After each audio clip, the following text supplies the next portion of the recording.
The crystal chandelier cast fractured light across the private dining room, each prism splitting the warm glow into tiny rainbows that danced across the white tablecloth. I could feel a single tear sliding down my cheek before I hastily wiped it away, hoping no one had noticed. The gentle clink of silverware against fine china suddenly stopped. In the silence that followed, my heartbeat seemed to echo off the mahogany-paneled walls. "Dinner's not over," he said coldly, "until you tell me why you cried." Alessio Moretti's voice was quiet, almost a whisper. But it carried the weight of a command that froze everyone at the table. His security detail, 3 men in dark suits positioned strategically around the room, shifted uncomfortably. The waitstaff disappeared like smoke, the heavy door closing with a soft click that sounded like a prison cell locking. I hadn't meant to cry. I hadn't meant for him to see. 3 weeks ago, I was just Emma Carter, a 26-year-old pastry chef working double shifts at Bellissimo, one of Chicago's most exclusive Italian restaurants. My world consisted of pre-dawn alarms, flour-covered aprons, and the constant worry about making rent on my cramped studio apartment. Then he walked in, and everything changed. I still remember the first time I saw Alessio. The restaurant had emptied except for the corner table, his table. Chef Paolo had nervously informed us that Mr. Moretti always had the same table, always after regular hours, always with absolute privacy. I was finishing a trio of tiramisu when Paolo frantically gestured for me to come to the kitchen doors. "He's asking for the pastry chef," he hissed, his accent thickening with anxiety. "You go, now." Through the small window in the swinging door, I caught my first glimpse of him. Broad shoulders draped in a suit that probably cost more than my yearly salary, dark hair swept back from a face that belonged on Italian currency. Even seated, he radiated power.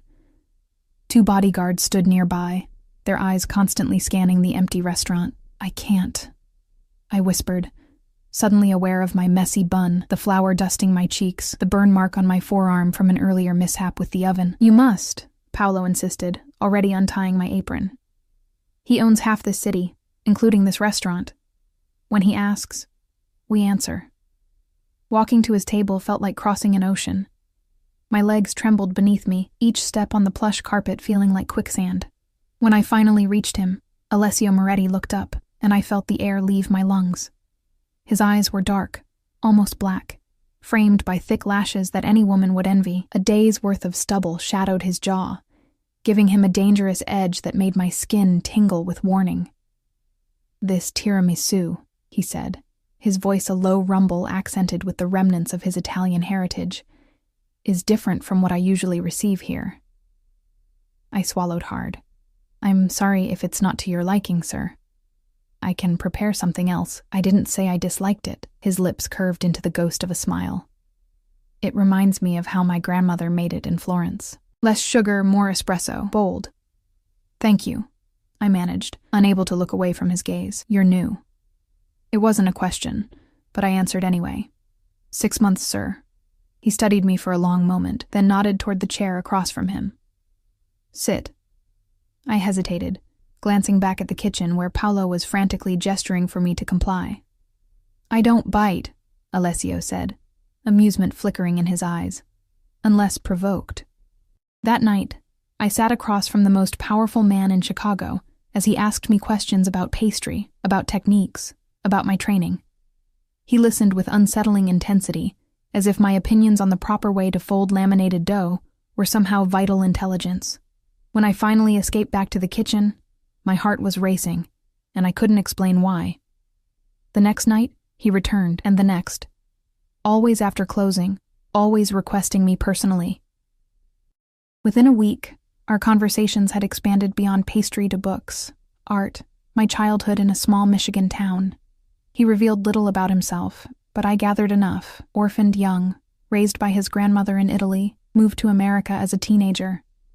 The whispers among the staff filled in what he didn't say. Heir to the Moretti crime family, took control at 25 after his uncle's mysterious death.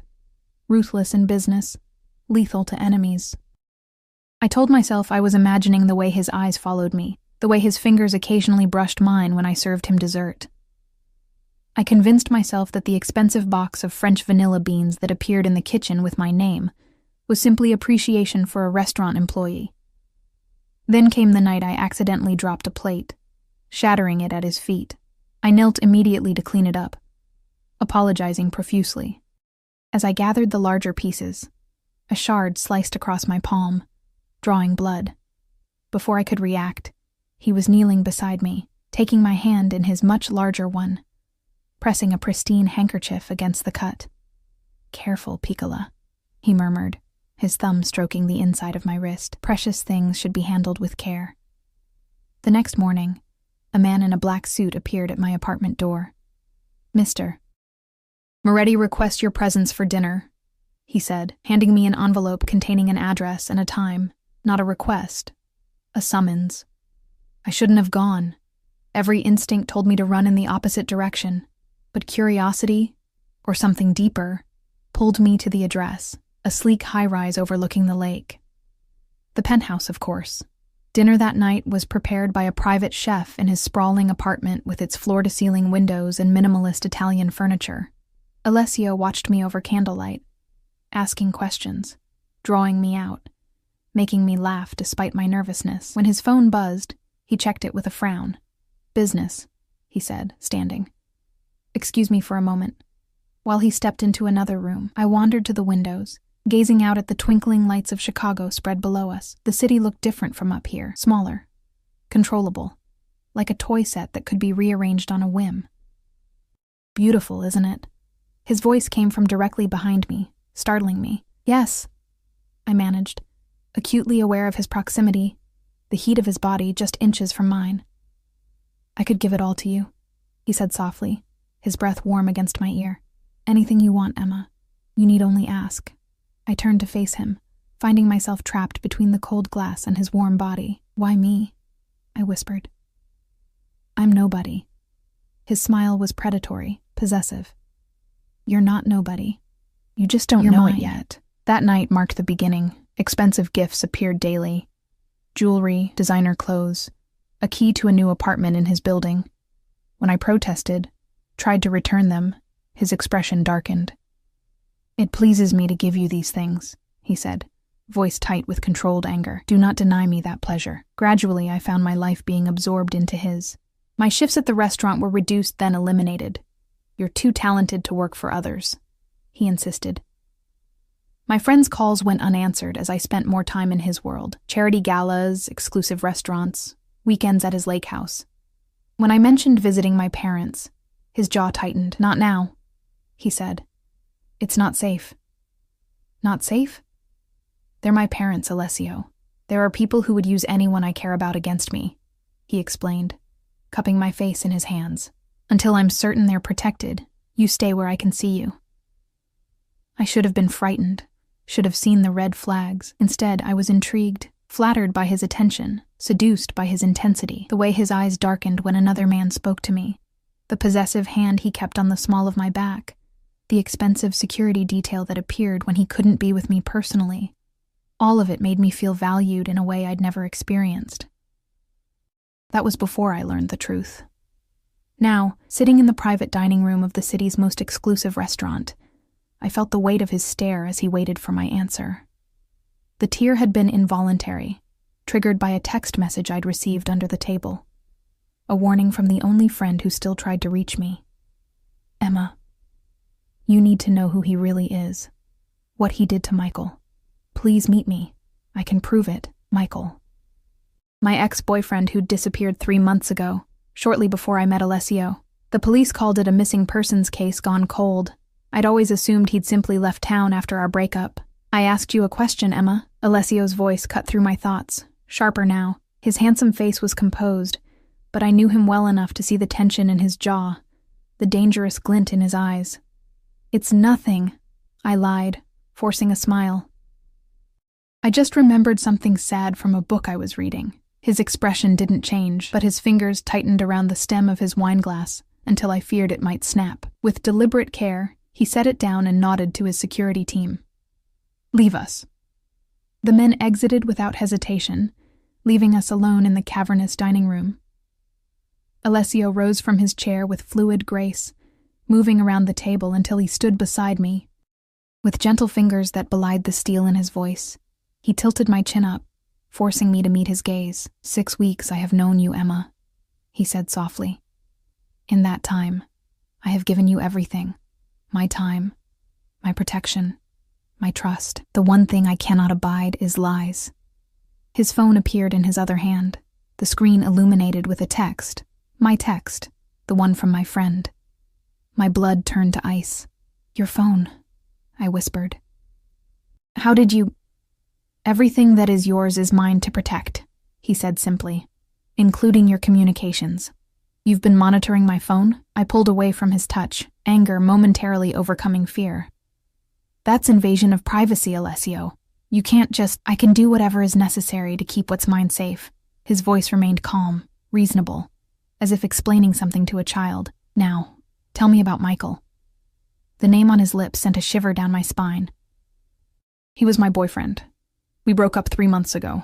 He left town. Did he? Alessio raised an eyebrow. Or did he disappear? The way he emphasized the word made my stomach clench. What are you saying?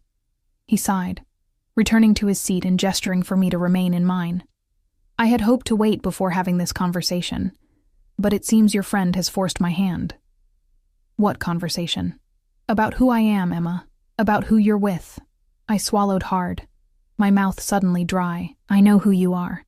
His laugh was without humor. You know what I've allowed you to see. He took a sip of wine, his eyes never leaving mine. Your Michael was a thief, Piccola. He stole from me, a considerable sum. When confronted, he attempted to bargain with information about you. My mind reeled. That's impossible. Michael was an accountant. He wouldn't...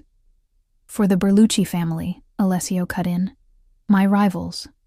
He was their plant, embedded in one of my legitimate businesses. And when caught, he offered you as a distraction. No, I whispered, the room spinning around me. That can't be true. He showed me your picture, Alessio continued relentlessly. Told me you worked at Bellissimo, suggested I might find you entertaining. A peace offering, he called it. The nausea rose in my throat. And so what, you decided to check out his girlfriend? For entertainment? I decided to see for myself what kind of woman would be with a man like that. He corrected. I intended one meeting, perhaps to gather information. I did not expect... He paused, something vulnerable flickering across his face before disappearing. I did not expect you. What happened to him? I asked, dreading the answer. Alessio's expression revealed nothing. He's alive, if that's your concern. Relocated with a new identity, after repaying his debt. Relief flooded me, quickly replaced by confusion. Then why would my friend say, because Sofia Berlucci would say anything to get you away from me? He interrupted. She's not your friend, Emma. She's the daughter of my enemy, trying to use you as her father once tried to use Michael. My mind raced as I processed Alessio's words. The name Berlucci hung in the air between us. A family I'd heard whispered about, even in the kitchen of Bellissimo. Rivals to the Moretti Empire, equally powerful and twice as ruthless. And Sofia, my friend from culinary school, was their daughter? It seemed impossible. I don't believe you, I said, my voice stronger than I felt. Sofia has been my friend for years. She wouldn't... Check your phone, Alessio said, sliding it across the table toward me. Her real number, not the one she's been texting you from recently. With trembling fingers, I opened my contacts and found Sofia's entry. The number was different from the texts I'd been receiving this past week. I looked up at Alessio, confusion clouding my thoughts. The Berluccis have been trying to infiltrate my organization for years, he explained, his voice softening slightly. When Michael failed, they moved to their next option, you. Me? I'm nobody. I'm just a pastry chef. You are the woman I care about, he said simply, as if that explained everything. And in his world, perhaps it did. The restaurant around us had grown quiet, the staff gone, the security team waiting somewhere beyond the heavy doors. It was just us now, the candles burning lower, casting dancing shadows across Alessio's sharp features. So everything between us has been a lie, I asked, the pain in my chest surprising me with its intensity. You only approached me because of Michael? Because of some mob war?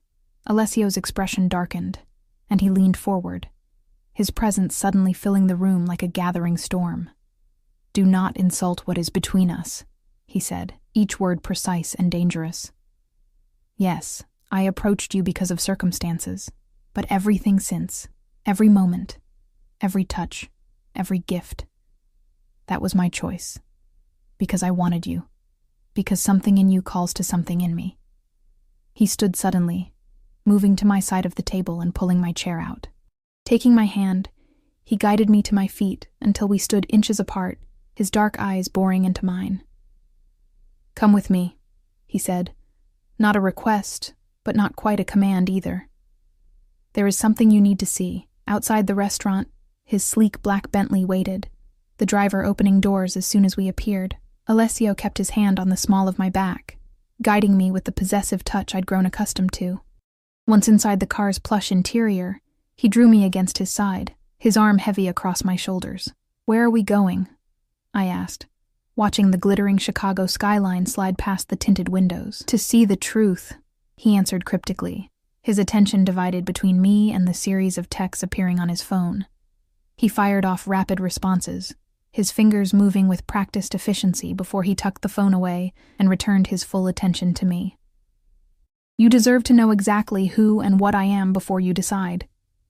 "Decide what?" His smile was both tender and predatory. "Whether to stay." The car turned onto Lakeshore Drive, then down a series of increasingly industrial streets until we reached the harbor. Security vehicles flanked us, peeling off to create a perimeter as our car stopped near a warehouse. Alessio exited first, scanning the area before offering his hand to help me out. The night air carried the scent of the lake, cool and damp against my skin. "Stay close to me," he murmured, his arm wrapping possessively around my waist as he guided me toward the warehouse. "No matter what you see or hear, remember you are under my protection. No one will harm you." The warehouse interior was brightly lit and surprisingly clean. Men in suits nodded respectfully as Alessio passed, their eyes curiously taking in my presence before quickly looking away. We walked through a main area filled with shipping containers and forklifts, then through a heavy metal door that led to a hallway of offices. At the end of the corridor, 2 guards stood outside a door. They stepped aside immediately, one opening the door for us. Inside was a simple room with concrete floors and metal chairs. In the center sat Sophia, her usually perfect hair disheveled, her expensive clothes wrinkled. When she looked up and saw me, her eyes widened. "Emma!" She tried to stand, but was gently pressed back into her seat by one of Alessio's men. "Thank God. You need to run. He's—" "Careful of your next words, Ms. Berlucci," Alessio interrupted, his voice deceptively calm. "I've brought Emma here so she can hear the truth from your lips. No more games." Sophia's eyes darted between us, calculation replacing her initial panic.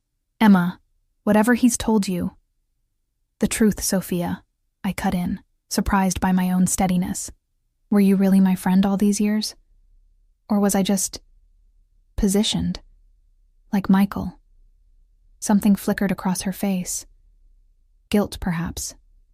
"It wasn't like that in the beginning," she said finally. "We were friends. Real friends. But when my father found out you were dating Michael—" "He saw an opportunity," Alessio finished for her. "Tell her the rest." Sophia's shoulders slumped. "Michael was already working for my family. Dating you was convenient. A backup plan. If he got caught, you were his insurance policy." The room tilted slightly, and I felt Alessio's hand steady me at the small of my back. "And after Michael disappeared?" I asked, dreading the answer. "I was supposed to get close again, convince you Moretti was dangerous. My father thought—" She hesitated, glancing nervously at Alessio. "He thought if we could turn you against him, make you leave him publicly, it would weaken his position." "How would that weaken anything?" I asked, genuinely confused. Alessio's laugh held no humor. "Because, Piccola, in our world, a man who cannot protect what he values most is seen as vulnerable. If the woman I've claimed so publicly were to leave me, especially out of fear—" He shrugged. "It creates an impression of weakness others might exploit." My head was spinning with implications. "So I'm what? A pawn? A trophy to be fought over?" To them, yes, Alessio said, his voice hardening. To me, never. I turned to face him fully, searching his expression for any hint of deception. And Michael, is he really alive? Something dangerous flashed in Alessio's eyes. Would you prefer he wasn't? Of course not. I just want the truth. He nodded to one of his men, who produced a tablet and pulled up a video feed. On the screen was Michael, alive and apparently unharmed, sitting at a cafe table somewhere sunny. The timestamp on the footage showed it was from earlier that day. He works for me now, Alessio explained. From a safe distance. His financial skills are useful, and he has motivation to remain loyal. Relief washed over me, quickly replaced by a new wave of betrayal. Michael had been part of this all along, using our relationship as cover for whatever criminal activities he was involved in. Had anything in my life these past months been real? As if reading my thoughts, Alessio turned to Sophia. You've served your purpose. My men will escort you back to your father with a message. Emma is mine now. Any further attempts to interfere will be met with consequences neither of you will survive. Sophia's face paled, but she managed a defiant lift of her chin. He won't stop. You know that. Then he's a fool, Alessio replied coldly, and fools in our business don't live long. He turned to me, his expression softening marginally. Wait for me in the car, Tesoro. This conversation is no longer for your ears. Part of me wanted to protest, to demand to stay, but the look in his eyes brooked no argument.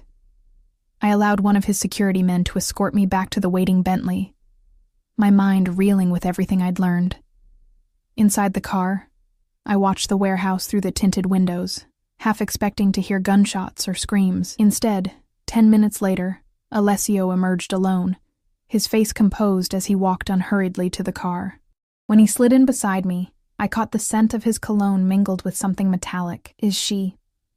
I couldn't finish the question. Alive and unharmed, he assured me, taking my cold hands in his warm ones.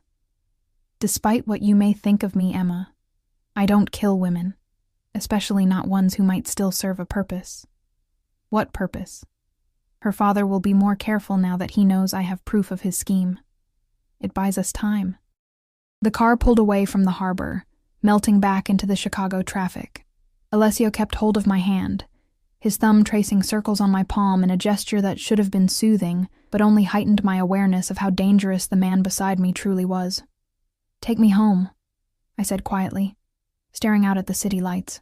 Emma, my home, I clarified. My old apartment.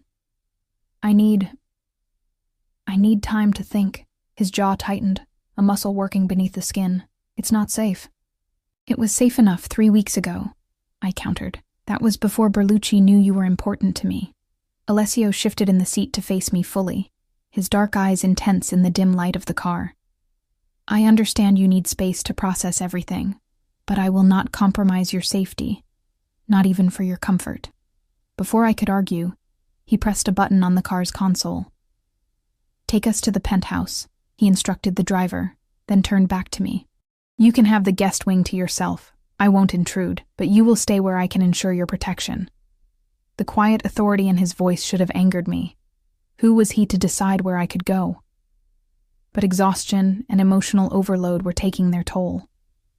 I leaned back against the leather seat, suddenly too tired to fight. Fine, I conceded, but this doesn't mean I'm staying permanently. I need to figure out what all of this means. What I want. Fair enough. His relief was palpable, though he tried to hide it. Whatever you decide, know this. Everything I've done has been to protect you, even from truths I knew would hurt you.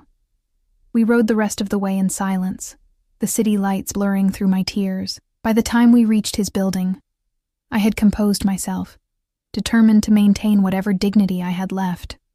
The penthouse was exactly as I remembered, sleek, minimalist, with floor-to-ceiling windows showcasing the city spread below like a carpet of stars.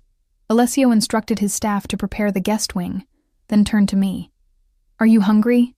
He asked. Our dinner was interrupted. The thought of food made my stomach turn. No, I just want to sleep. He nodded, then surprised me by keeping his distance, not touching me as he usually would. If you need anything at all, you have only to ask. My security team will be outside your door all night. To keep me in or others out, I challenged. His smile held a hint of sadness. You are not a prisoner, Emma. The door locks from the inside. You have my word. Left alone in the luxurious guest suite, I peeled off my dress, one of many he'd given me, I realized with a pang, and stood under the shower until the water ran cold, as if I could wash away the events of the evening. Wrapped in a plush robe, I sat on the edge of the bed, staring out at the Chicago skyline. My old life seemed a million miles away, a distant memory of a different person. I must have fallen asleep, because the next thing I knew, sunlight was streaming through the windows I'd forgotten to cover. For a moment, I was disoriented, until the events of the previous night came rushing back. I sat up, finding a neatly folded stack of my clothes on a nearby chair, clothes from my old apartment. Dressing quickly, I ventured into the main living area, half expecting to find Alessio waiting. Instead, I found a note on the kitchen counter, written in his precise handwriting. Emma, business requires my attention this morning. Help yourself to anything in the kitchen. Georgia will drive you anywhere you wish to go, though I hope you'll consider staying until we can speak again. There are matters still unresolved between us. Whatever you decide, know that you are the unexpected light in a life long accustomed to darkness. I traced my fingers over the words, trying to reconcile the man who wrote them with the cold, dangerous figure from last night.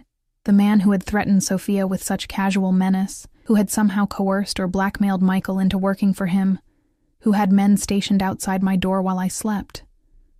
The same man who looked at me as if I were precious, who remembered how I took my coffee, who played Debussy on the piano when he thought I was asleep because he knew I loved it. A knock at the door startled me from my thoughts. Opening it cautiously, I found a young woman with a tray of fresh pastries and coffee. Mr. Moretti asked that these be delivered when you woke, she explained, setting the tray on the counter. He also wanted me to give you this. She handed me a small velvet box and discreetly withdrew, leaving me alone with my thoughts and a box I was afraid to open. When I finally worked up the courage, I found not jewelry as I'd expected, but a key. A simple key on a silver chain with a note that read, Your freedom is yours alone to give or withhold. This is to my private lake house. No security, no staff. Just peace if you want it. The gesture moved me more than any diamond ever could have. He was offering me space, sanctuary, a place to think without his overwhelming presence. It was the first gift he'd given that asked nothing in return. My phone buzzed with an incoming text. Alessio. The choice is yours, Piccola. Stay, go, take time at the lake. Whatever you decide, know that my feelings for you were never part of any game or strategy. They are the most real thing in my life. I sank onto a bar stool, coffee forgotten, the key heavy in my palm. The rational part of me knew I should run as far and as fast as possible from this man and his dangerous world. But another part, a part that had awakened under his touch, his gaze, his protection, whispered that I had never felt more alive than I did with him. The question was, could I live with the truth of who he was? Or more terrifyingly, could I live without him? The lake house was exactly as Alessio had described, secluded, peaceful, with nothing but the gentle lapping of water against the shore to disturb the silence. I'd been here for 3 days, wandering the spacious rooms, sitting on the dock with my feet dangling in the cool water, thinking. No security detail shadowed my movements. No staff hovered nearby to attend my needs. For the first time in weeks, I was truly alone with my thoughts. Alessio had kept his word, giving me the space I'd asked for, though his presence lingered in every corner of the house, in the books on the shelves that matched my reading preferences, in the fully stocked kitchen with all my favorite ingredients, in the piano by the window, where I imagined his fingers moving across the keys. He hadn't contacted me since that text, respecting my need for distance. Part of me was grateful, another part ached at the silence. On the 4th morning, I woke to the sound of raindrops pattering against the bedroom windows. The sky hung low and gray over the lake, turning the water a steely blue that matched my mood. I wrapped myself in one of the soft throw blankets from the bed and padded barefoot to the kitchen to make coffee. As the rich aroma filled the air, I gazed out at the rain-swept landscape and made a decision. I couldn't hide here forever, caught between two worlds. It was time to face reality, whatever that might be. I called the driver Alessio had left at my disposal, asking him to take me back to Chicago. As we drove through the misty countryside toward the city, I watched raindrops chase each other down the car window and wondered what awaited me there. The penthouse was quiet when I arrived. No sign of Alessio or his staff. Had he given them all the day off, knowing I might return? Or was he simply out on business?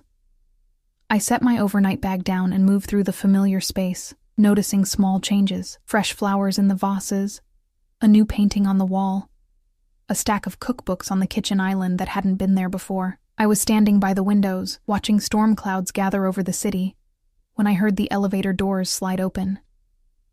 I didn't turn around. I knew his footsteps, knew the particular silence that followed him like a shadow. "You came back," Alessio said softly from behind me. Not a question, but a statement tinged with something like relief. I turned to face him. He stood in the center of the living room, still in his suit despite the late hour, his dark hair slightly damp from the rain. His face gave nothing away, but his eyes, those eyes that had haunted my dreams at the lake house, watched me with an intensity that made my heart race. "I came to talk," I said, proud of how steady my voice sounded. "I have questions." He nodded once, shrugging out of his suit jacket and draping it over the back of a chair. "Ask anything. No more secrets." "Who are you, really?" I began. The most fundamental question of all. "Not what your business is or what you do. Who are you, Alessio Moretti?" Something flickered across his face. Surprise, perhaps, that this was my first question rather than demands about his criminal activities. "I am a man who was born into one life and forced to build another," he said after a moment, moving to the bar to pour 2 glasses of wine. He handed one to me before continuing. "My father died when I was 4. My mother when I was 7. My grandmother raised me in Florence until I was 15, when my uncle, my father's brother, brought me to America." He gestured for me to sit, taking the chair opposite mine, keeping a careful distance between us. "My uncle was not a kind man," he continued, his accent thickening slightly with memory. "He had built the Moretti organization in Chicago, taking what had been a small family operation in Italy and turning it into something larger, more violent. He wanted an heir, someone to mold in his image. I was convenient. Did you have a choice?" I asked softly. His smile was bitter. "There is always a choice, Piccola. Mine was between becoming what he wanted or becoming dead. I chose survival." He took a sip of his wine. "By 20, I was running half his operations. By 25, I had taken control of all of them. After his mysterious death," I said, remembering the whispers I'd heard. Alessio's eyes met mine, unflinching. "Yes. A heart attack officially. Very convenient timing. Did you—" I couldn't finish the question. "Have him killed?" Alessio's expression remained neutral. "No, but I did nothing to prevent it when I learned of the plot against him. He had become a liability, reckless, violent beyond necessity. He would have brought everything down eventually." I nodded slowly, processing his words. This was the cold calculation of his world, so foreign to mine. "And now? What kind of organization do you run?" "A diversified one," he replied. "Legitimate businesses, shipping, real estate, restaurants like Bellissimo, and yes, other enterprises, protection, gambling, certain imports that bypass traditional taxation." "Criminal enterprises," I clarified. "By legal definition, yes." He set his glass down, leaning forward. "I won't insult your intelligence by claiming my hands are clean, Emma. I have done things, ordered things done, that would horrify you. But I have limits, lines I will not cross. No drugs, no trafficking of any kind, no violence against innocents. And Michael?" I challenged. "Was he innocent?" Alessio's expression hardened. "He stole $2 million from one of my companies, money that belonged to me and to the families of my employees. When confronted, he offered you as a bargaining chip. No, Emma. Michael was not innocent." I flinched at the coldness in his voice, at the reminder of Michael's betrayal. "So everything between us began because of him. Because of business." Alessio stood abruptly, pacing to the window and back, energy radiating from him like heat. It began that way, yes. I wanted to see this woman he thought would distract me. I was curious, perhaps a little amused by his presumption. He stopped directly in front of me, his dark eyes intense. But the moment I saw you, flower on your cheek, that stubborn set to your chin when Paolo pushed you forward, everything changed. How am I supposed to believe that? I whispered, though something in me already did. He knelt before my chair, bringing us eye to eye, close enough that I could feel the warmth of his breath but not touching me. Because in my world, Emma, I could have had you brought to me at any time. I could have taken whatever I wanted through force or fear. Instead, I came to you night after night, talking about pastries and books, learning your favorite colors, your dreams, the way your voice changes when you speak of your family. His words washed over me, stirring memories of those early evenings at the restaurant, the gradual way he'd drawn me into his orbit. I didn't plan to care for you, he continued, his voice rough with emotion. It was inconvenient, dangerous even. Caring makes a man vulnerable, and in my position, vulnerability is a luxury I cannot afford. Then why? Because some forces cannot be controlled, he interrupted, finally reaching out to take my hands in his. Not even by men like me, who are accustomed to controlling everything. I looked down at our joined hands, his large and strong, scarred in places from a life I could only imagine. Mine smaller, with burns from ovens and tiny nicks from kitchen knives. Different worlds, different lives. I need to know what happens now, I said quietly. If I stay, if I go. What does either choice mean? Alessio's grip tightened fractionally. If you go, I will ensure your safety from a distance. New identity, new location, enough money to build whatever life you want. The Berluccis will not find you. And you? Would you find me? His jaw worked for a moment before he answered. No. If you choose to leave, I will respect that choice. No matter the cost to me, the thought of never seeing him again created an unexpected hollow in my chest. And if I stay? If you stay, he said carefully, you accept my world, with all its complexities and dangers. You accept my protection, which may sometimes feel confining, but is always for your safety. You accept that there are parts of my business you cannot know, not because I don't trust you, but because that knowledge itself would put you at risk. Would I be a prisoner in a gilded cage? I asked bluntly. His expression softened. No, Emma. You would be my partner, my confidant in all things outside business. Your life would still be yours, your baking, your friends, your family, with adjustments for security, yes, but not prison. Never that. And us? What would we be? Alessio rose to his feet, pulling me gently up with him until we stood inches apart. We would be what we already are. Two people who found each other against impossible odds. Two souls who recognized something essential in each other. He lifted a hand to cup my face, his touch achingly tender. I am not a good man by conventional standards, Emma, but I would be good to you, always.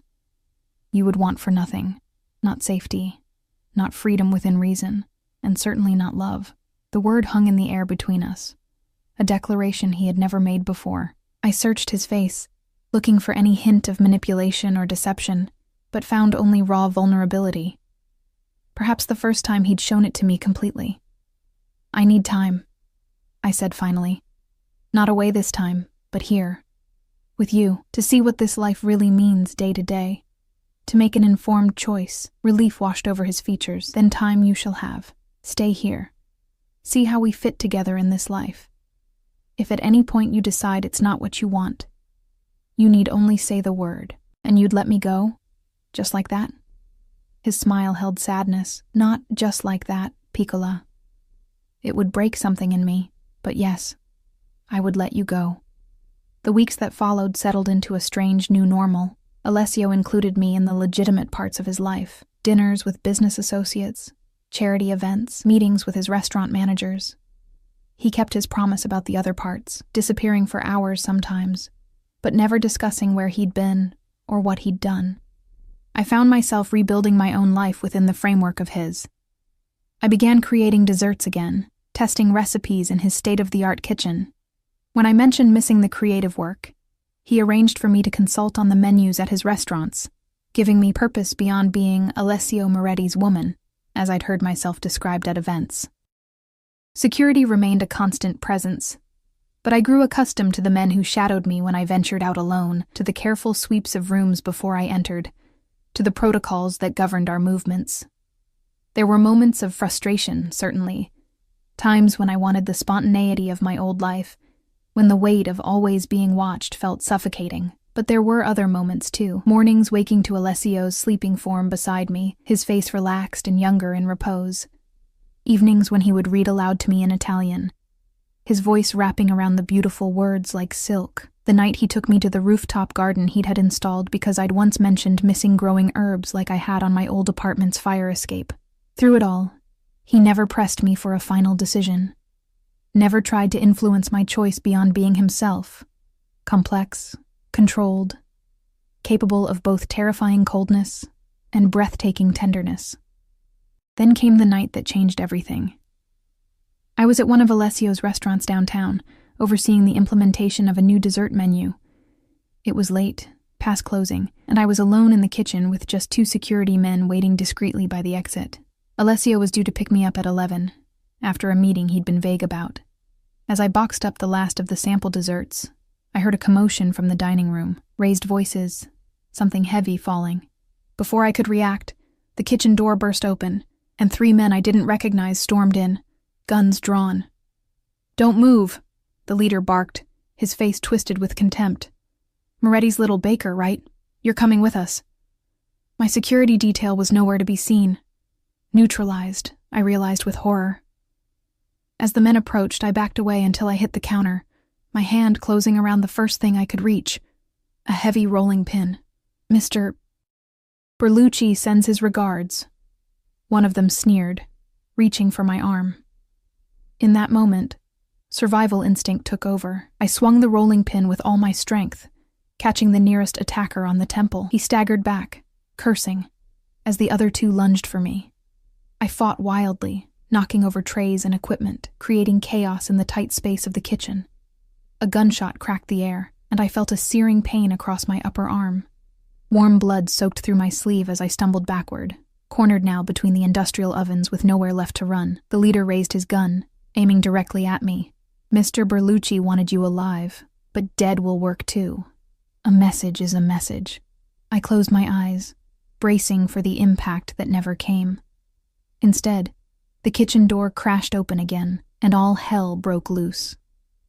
When I opened my eyes, Alessio stood in the doorway, a gun in his hand, and murder in his eyes. Behind him, his security team flooded in, overwhelming my would-be abductors in seconds. But Alessio didn't join the fray. His focus was entirely on me as he crossed the kitchen, holstering his weapon and gathering me carefully into his arms. "Emma," he whispered, his voice ragged as he examined the wound on my arm. "I'm here now. You're safe." The controlled, dangerous man I'd come to know was gone, replaced by someone raw with fear and relief. His hands trembled slightly as he pressed a clean towel to my bleeding arm, his eyes never leaving my face. "I fought back," I said, shock making my voice sound distant and strange. "I hit one of them with a rolling pin." A flash of fierce pride crossed his features. "My brave, impossible woman." He pressed his forehead to mine. "When I got the alert that something was wrong, when I couldn't reach you." He swallowed hard. "I've never been so afraid." As his security team dealt with the attackers, Alessio personally guided me to the waiting car, insisting on having his private doctor meet us at the penthouse rather than risking a hospital. He didn't leave my side as the doctor cleaned and stitched the graze wound, his face a mask of controlled rage that softened only when looking at me. Later, after the doctor had gone and the penthouse was quiet again, Alessio brought me tea in bed, sitting beside me with an uncharacteristic hesitancy. "This is why I wanted you protected," he said quietly. "Why I couldn't bear the thought of you alone in your old apartment. Berlucci has been waiting for an opportunity like tonight." I nodded, understanding now in a way I hadn't before. The security that had sometimes felt stifling was the only thing standing between me and men like those in the kitchen. Alessio's world was dangerous, not just as an abstract concept, but as a tangible reality that had left me bleeding and could have been much worse. What happens to them? I asked, not sure I wanted the answer. Alessio's expression hardened. They will provide information, then face consequences for touching what is mine. Will you kill them? The question slipped out before I could reconsider. He held my gaze steadily. Do you really want that answer, Emma? I thought for a long moment, then shook my head. No, I don't think I do. Some lines were better left uncrossed, some knowledge better left unshared. He nodded, accepting my choice with respect. This changes things, he said after a while. After tonight, Berlucci will escalate. It's no longer safe for you here in Chicago. Fear gripped me. You're sending me away? No, he said firmly, taking my hands in his. I would never send you away. But I think perhaps it's time we both left, at least for a while. I have properties in other countries, businesses that need attention. We could go to Italy, to the villa where I grew up, or Switzerland, Monaco, anywhere you wish. We? I repeated, catching the significance. If you'll have me, he said, a vulnerability in his voice I rarely heard. If you've made your choice.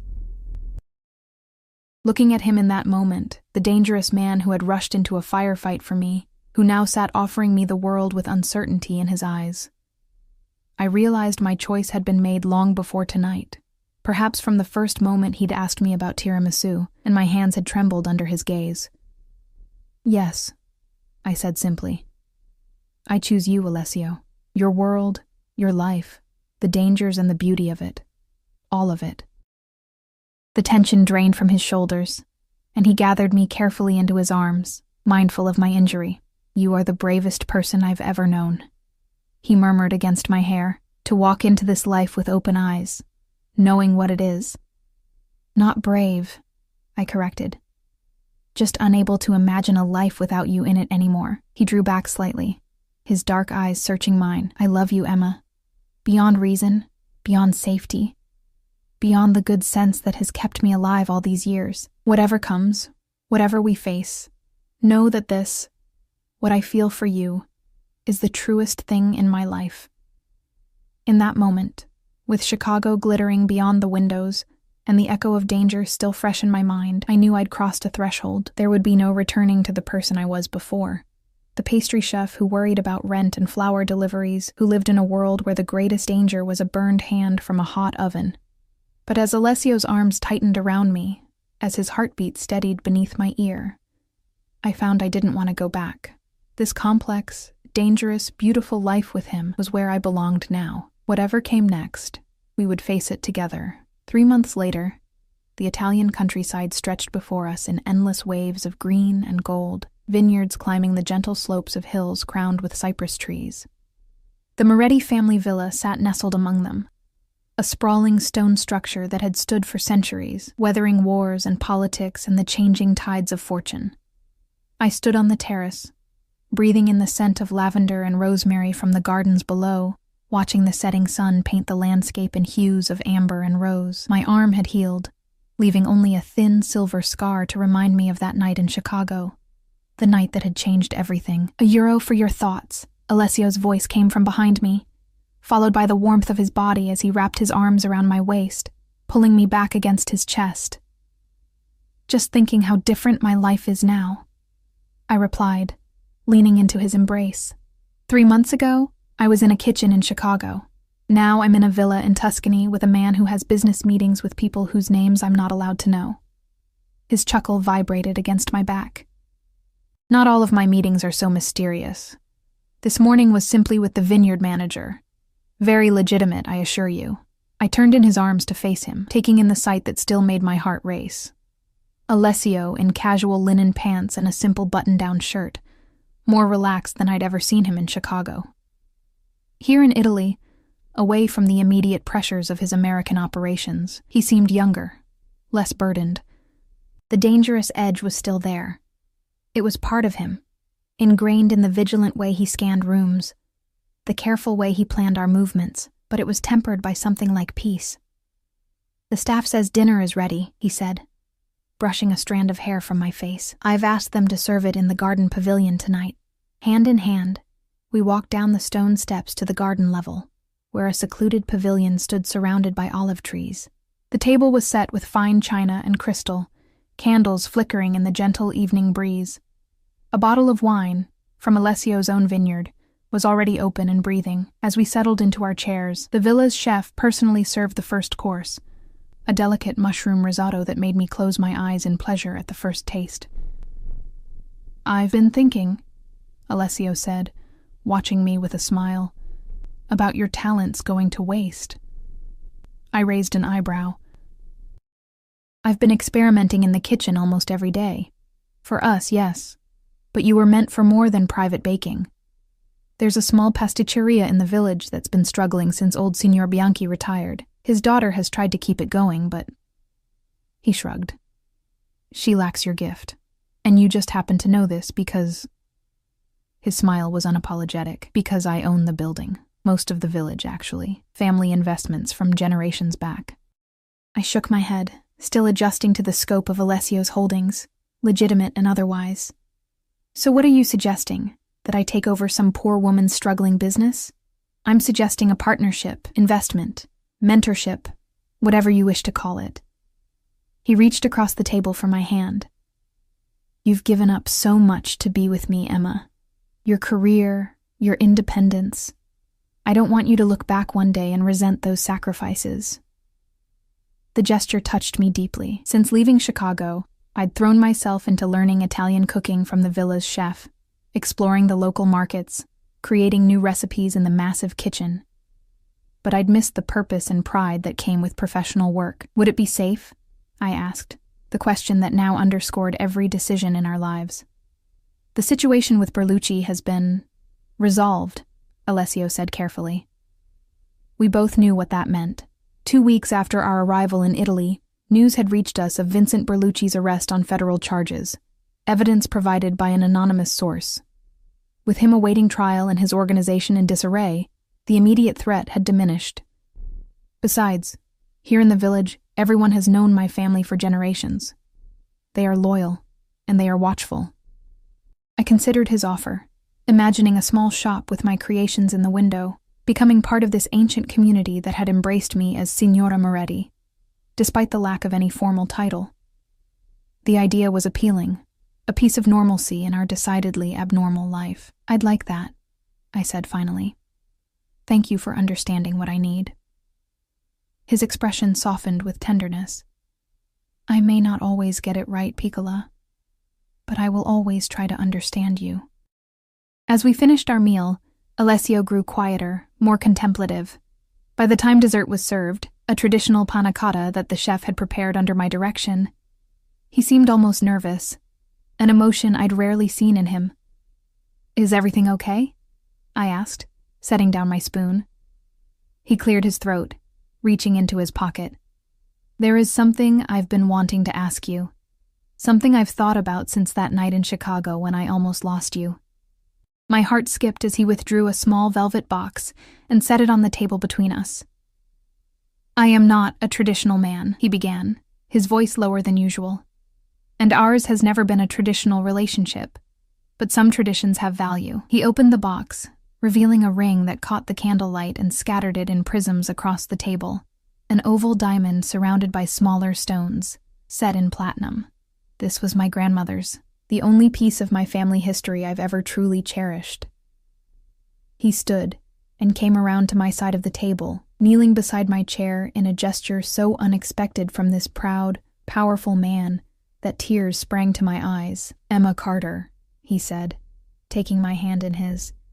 "You came into my life by chance and stayed by choice. You've seen the worst of my world and still found something in me worth loving. Will you marry me?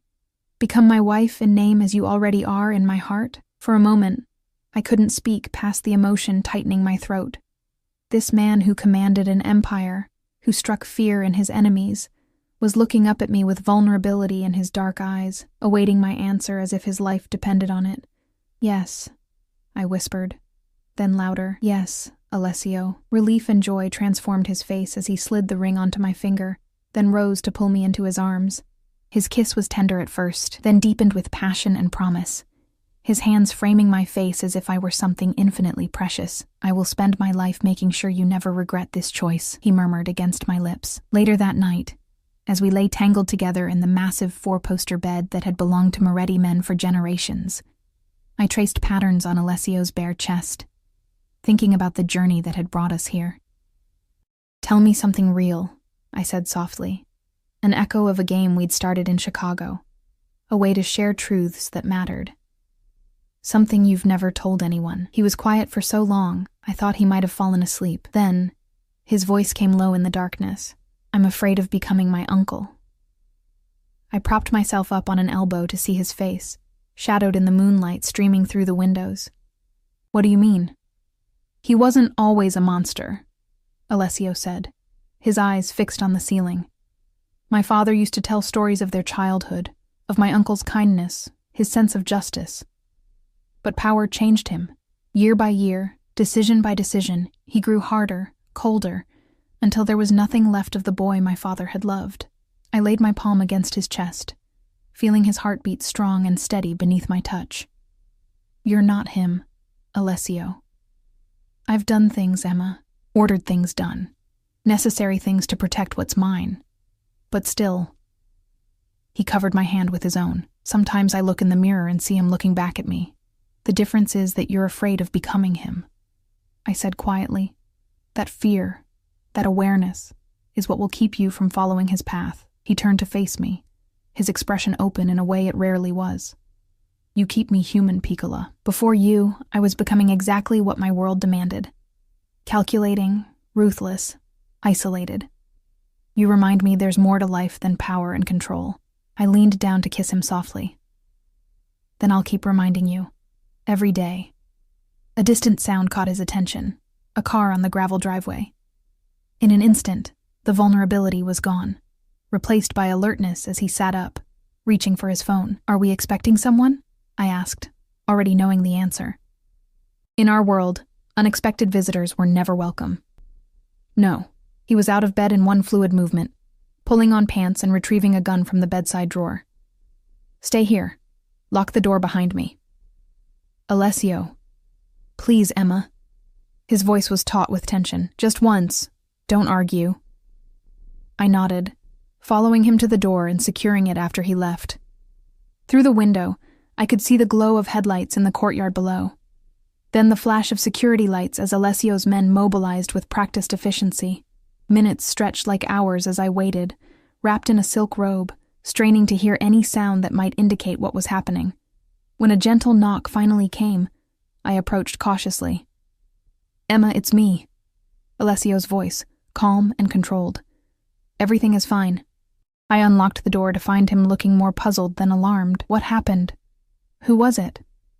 "Sofia Berlucci," he said, the name sending a chill through me. "She came alone, unarmed, asked to speak with you." "With me?" I blinked in surprise. "Why?" "She wouldn't say.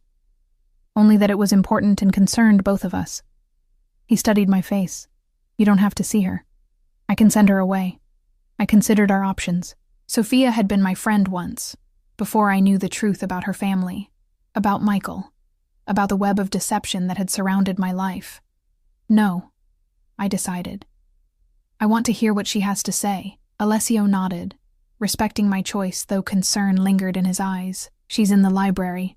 My men have searched her thoroughly. I'll be with you the entire time." 20 minutes later, freshly dressed and with Alessio's steadying presence beside me, I entered the library to find Sofia standing by the fireplace. She looked thinner than I remembered, her designer clothes hanging loosely on her frame, dark circles beneath her eyes. "Emma," she said, relief evident in her voice. "Thank you for seeing me." "Why are you here, Sofia?" I asked, keeping my distance. "Your father is in federal custody," she finished bitterly, "thanks to information that could only have come from someone within our organization."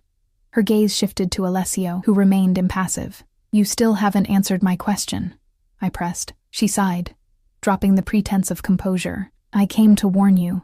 My father may be in jail, but he still has loyal men. He's ordered a hit on both of you, blood vengeance for his arrest and humiliation."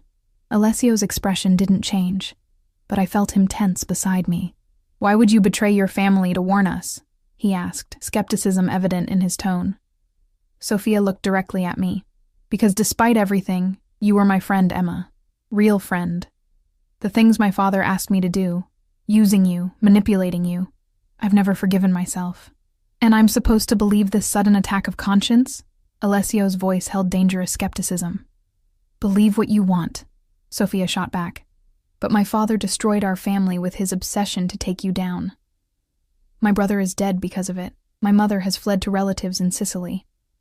All I have left is the knowledge that I can choose a different path. I studied her face, looking for signs of deception. The Sophia I'd known in culinary school had been a gifted liar, but the woman before me now seemed stripped of pretense, raw with a grief I couldn't doubt. What exactly is this warning? I asked. Who has he sent? Anton Russo and his crew, she replied. 5 men, former special forces. They traced you to Italy 3 weeks ago and have been watching, waiting for an opportunity. Alessio's phone was already in his hand, texting rapid instructions to his security team. How do they plan to make their move? He demanded. They know about the pasticceria in the village, Sophia said, the information causing me to gasp softly. The purchase had only been finalized yesterday. They'll wait until Emma establishes a routine there, then strike when she's most vulnerable. Alessio swore under his breath, his free hand finding mine and squeezing gently. How did you learn this? My father calls me from prison, Sophia explained. He thinks I'm still loyal, still his perfect daughter. He told me himself, gloating about how he would destroy your happiness as you destroyed his freedom. The implications settled heavily between us. If Sophia was telling the truth, she was cutting her last ties to her family, committing a betrayal her father would never forgive. Why should I believe you? Alessio asked again, though I could tell from his tone that he already did. The specificity of her information, the risk she'd taken coming here alone, it rang true. Sophia reached into her pocket, causing Alessio to tense, but she withdrew only a small flash drive. Everything I know about my father's operations, his contacts, his assets the feds haven't frozen. Enough to ensure he never leaves prison, never rebuilds. She placed it on the table between us. My final gift to you both, after this, we're even. I looked at Alessio, seeing the calculations running behind his eyes. If you're lying, he began. I'm not, she cut him off. But verify everything. I expect nothing less. There was a momentary standoff, years of family enmity hanging in the air between them. Then Alessio gave a short nod and picked up the flash drive. My men will escort you to the border. After that, I suggest you disappear, permanently. Already planned, she said with a sad smile. She turned to me, hesitating. I am sorry, Emma, for everything. Before I could respond, she was gone, escorted from the room by Alessio's security chief. The silence she left behind felt heavy with unresolved emotion and new danger. Do you believe her? I asked finally. Alessio tucked the flash drive into his pocket. Yes. The information about the pasticceria. That was too specific to be a bluff. He pulled me into his arms, his body tense with controlled anger. But it changes nothing. We're safe here, and we'll deal with Russo and his men before they can make a move. 2 weeks later, life at the villa had transformed. Security was heightened to levels I hadn't seen since Chicago, with armed men patrolling the grounds day and night.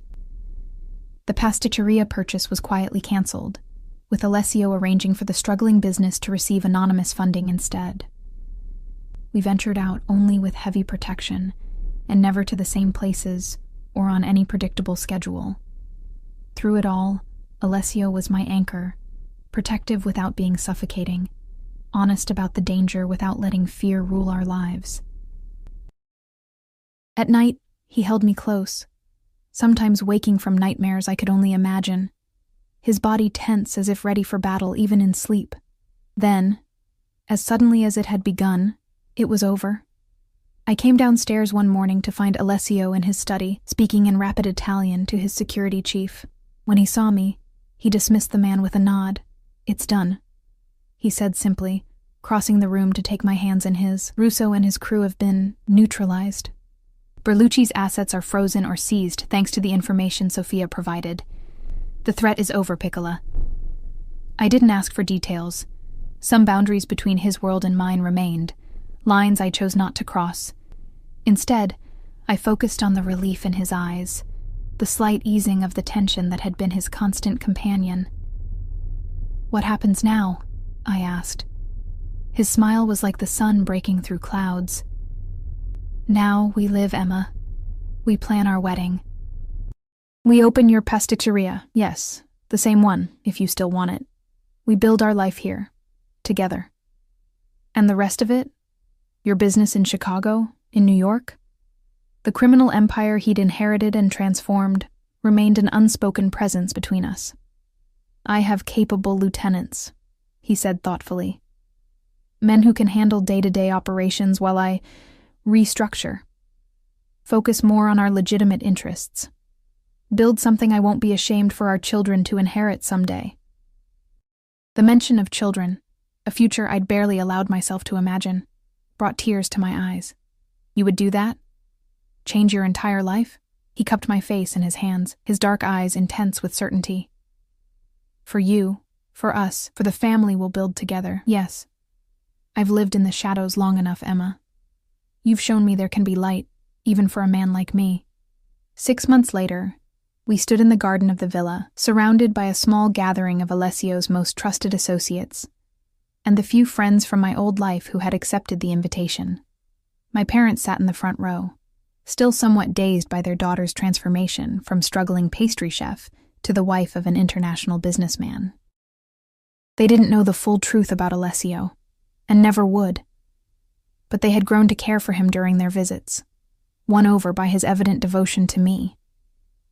As we exchanged vows beneath an arbor draped with white roses, Alessio's eyes never left mine. "I promise to protect you, to cherish you, to walk beside you through whatever life brings," he said, his voice steady and sure. "You found me in darkness and brought me into light. For that alone, I would love you eternally, but you've given me so much more. My heart, my life, my future, they're yours, now and always." When he slipped the ring onto my finger, a simple platinum band to accompany my grandmother's diamond, I felt the completion of a journey that had begun that night in Bellissimo's kitchen, when a dangerous man had asked me about tiramisu, and changed my life forever. Our reception lasted well into the night, the villa's gardens lit with thousands of twinkling lights like earthbound stars. As Alessio led me in our first dance, he pulled me close, his lips brushing my ear. "Happy, Mrs. Moretti," he murmured.